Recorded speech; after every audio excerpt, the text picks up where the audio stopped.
यह पार्टी का विषय नहीं है, यह किसी जाति का विषय नहीं है।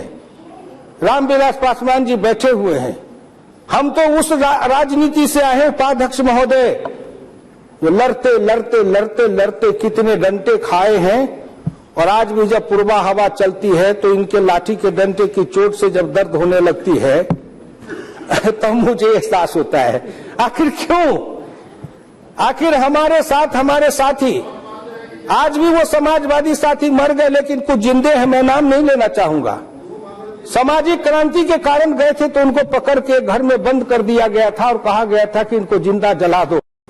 आखिर उस गांव के बगल में पिछड़े लोगों को मालूम हुआ, दलितों को मालूम हुआ तो झुंड बना के आए तो उनको मुक्त कराए थे। किसी जमाने में पिछड़ों के लिए, दलितों के लिए आवाज उठाना, तब लिंचिंग होता था, उस समय ये लिंचिंग वाले सब कहां थे, क्यों नहीं सोच रहे थे? उस समय याद नहीं आ रही थी। जिस समय रामविलास जी और हम एक दल में, लोक दल में थे, एक मामूली गरीब का बेटा, नाई का बेटा, 7 कट्ठा जमीन जोतने वाला, कच्ची दीवार, फूस का छप्पर, नरेंद्र मोदी के जैसे, जिसके पिताजी हजामत करके गुजारा करते थे, ऐसा गरीब, और वो हमारे नेता थे, और उनको भी अपोजिशन के कुर्सी न मिले, इसके लिए चुनाव के समय हमारे लोक दल के पिछड़े और दलित 8 साथियों को चुनाव में गिनती में हरवाया गया था। वो एडमिनिस्ट्रेटिव लिंचिंग नहीं था क्या? वो चुनाव जीत रहे थे लेकिन हराया गया। फिर मैं अपने क्षेत्र का उदाहरण दूंगा, किसी साथी से कहूंगा कि जाके आप सत्यापन कर ले। चुनाव हुआ हरलाखी क्षेत्र में, सीपीआई के उम्मीदवार थे, बड़े ईमानदार, कर्मठ, मैं उनके ऊपर पार्लियामेंट का चुनाव जीतता था। वो चुनाव जीत गए 350 वोट से। उनको हराने के लिए एक बूथ पर रीपोलिंग कराया गया, तब भी वो जीत गए 150 वोट से। फिर उस बूथ को कैंसिल करके तिबारे वोट कराया गया और बूथ को कैप्चर किया गया, और एक पिछड़ी जाति के सीपीआई के एमएलए थे बगल के क्षेत्र के, वो पोलिंग एजेंट बने।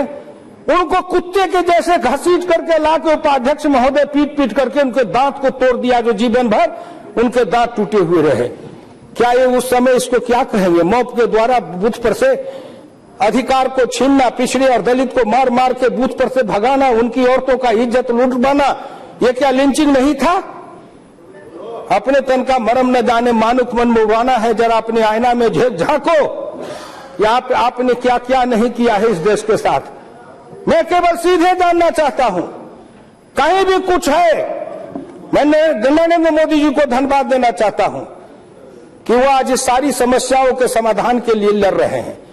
समस्या पैदा किए आप, बच्चे पैदा किए आप, उसमें कोई आतंकवादी, कोई उग्रवादी, कोई कौन कौन बच्चे पैदा किए, और उन बच्चों को हमको हमारे माथे डाल दिए हो, उनसे हमको निपटना पड़ रहा है। आज जब हम बेरहमी से उनसे निपटना चाहते हैं तो ना कहीं इस देश के राजनीतिक नेताओं की आवाज निकलती है कि हे नक्सल पंथियों, अब तो तुमको मुझको साथ देना चाहिए सत्ता बनाने के लिए। धिक्कार है ऐसी राजनीति पर, धिक्कार है ऐसे राजनेता पर। क्या ये लिंचिंग को आमंत्रित नहीं करना है? अपने घर को संभालो।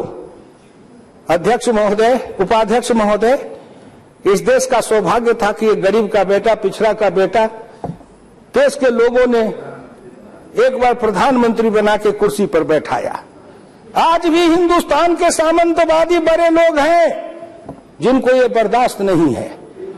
मैं एक बार एमएलए बना, और एमएलए बन के मेरे पिताजी कहानी सुनाने लगे कि एक समय था जब हमारे गांव के अंदर जमींदार था, तो उसमें हम जूता पहन के या खराब पहन के चले जाते थे, तो दरवाजे पर बुला करके कचहरी में और ईंट पर खड़ा करके सूर्य की तरफ आंख करवा दिया जाता था। शादी विवाह होने पर लाल धोती पहनते थे पिछड़ी और दलित, उनके धोती खोल करके नंगा करके वहां से विदा करते थे। इस अन्याय और अपराध के बीच से झेलते हुए हम आए हैं। इसलिए हमारे दिल के अंदर दर्द है कि जो भी आज भी ऊंची सामंतवादी हैं, समृद्ध और संपन्न लोग हैं, जिन्होंने हिंदुस्तान को आजाद भारत में लूट के खाया है, अपने खाया, परिवार लूटा, खानदान लूटा, उनका समाज लूटा, और वो सब मिलकर के जेल गए, कहां कहां क्या क्या नहीं अपराध किया। लेकिन आज भी नरेंद्र मोदी को अगर देखते हैं तो उनके कलेजे में दर्द होता है कि मेरे सामने एक चौका बर्तन करने वाली गरीबनी का बेटा पिछड़ा भारत का प्रधानमंत्री बन के बैठा है, बर्दाश्त नहीं हो रहा है।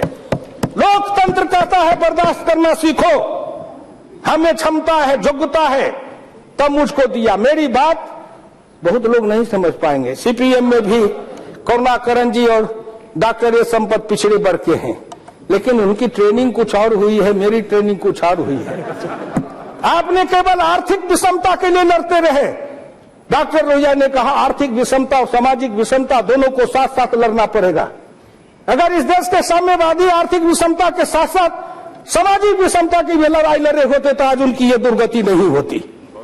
इसलिए आपसे मेरी विनम्र प्रार्थना है कि हम दोनों लड़ाई को लड़के आए हैं इस सदन में, इसलिए आपसे मैं प्रार्थना करना चाहूंगा। एक बात मैं कहना चाहूंगा, मैं सुना रहा था कि डॉक्टर लोहिया ने कहा कि हमें इस देश के लोगों को समझना चाहिए कि आखिर इस देश के मुसलमान भूतपूर्व हिंदू तो ही हैं।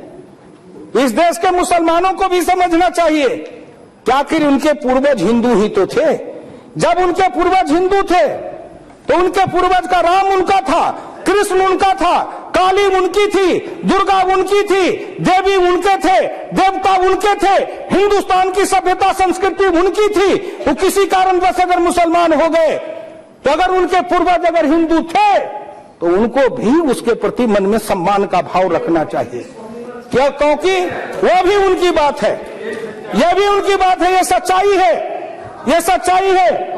मैं नहीं कहता, मैं आपको फिर श्रीमान डॉक्टर लोहिया की बात को सुनाना चाहता हूं, जो उन्होंने रामकृष्ण शिव किताब लिखते हुए कहा था। उपाध्यक्ष महोदय, जिनको साहित्य से और जिनको साहित्य से प्रेरणा लेने की आदत नहीं है उनको मैं आदत तो नहीं लगा दे सकता ना। महाभारत हिंदुस्तान की पूर्व पश्चिम यात्रा है, जिस तरह रामायण उत्तर दक्षिण यात्रा है। पूर्व पश्चिम यात्रा का नायक कृष्ण है, जिस तरह उत्तर दक्षिण यात्रा का नायक राम है। मणिपुर से द्वारका तक कृष्ण या उसके सहचरों का पराक्रम हुआ है, जैसे जनकपुर से श्रीलंका तक राम या उनके सहचरों का पराक्रम हुआ है। ये तो समाजवादी थे, ये भगवान को नहीं मानते थे, ये ईश्वरवादी भी नहीं थे, अनिश्वरवादी भी नहीं थे।